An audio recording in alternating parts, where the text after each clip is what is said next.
Dito sa sample natin, makikita natin ang pagkakaiba pag ikaw ay nag-iipon lang sa iyong unan compare sa ikaw ay marunong mag-invest.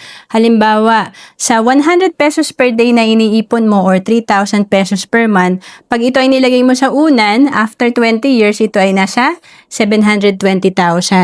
Pero pag marunong ka mag-invest, halimbawa kumikita on the average ng 12% per year, after 20 years, ito ay nasa almost 3 million. Ang laki ng difference, 720,000 compare mo sa 3 million. Pag-usapan natin ang sample natin dito na investment na 7 years to pay, ang Kaiser na may plan K75 tayo dito na pwede sa 10 years old hanggang 60 years old.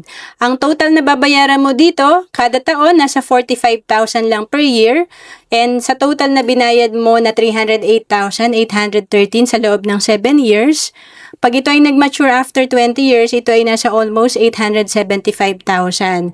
At kung nag-start ka dito sa Kaiser at age of 38, hindi mo pa kinuha itong maturity value, pag edad mo ng 60, patuloy pa rin nag-grow to, ito ay nasa 1 million na, pag edad mo ng 65, ito ay lumago na, nasa 1.7 million na. Ang Kaiser ay 7 years to pay lang, 20 years ang maturity, at dito, again, 3-in-1 na kasi sa Kaiser meron ka ng investment, healthcare, at life insurance.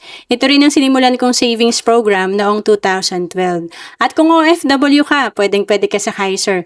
We have online application. To know more about Kaiser, message mo lang ako sa Facebook, Roan Celis Capistrano, email me at roan.capistrano@gmail.com.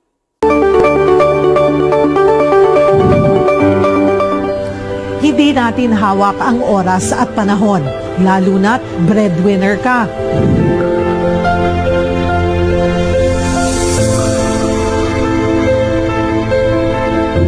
Paano kung magkasakit?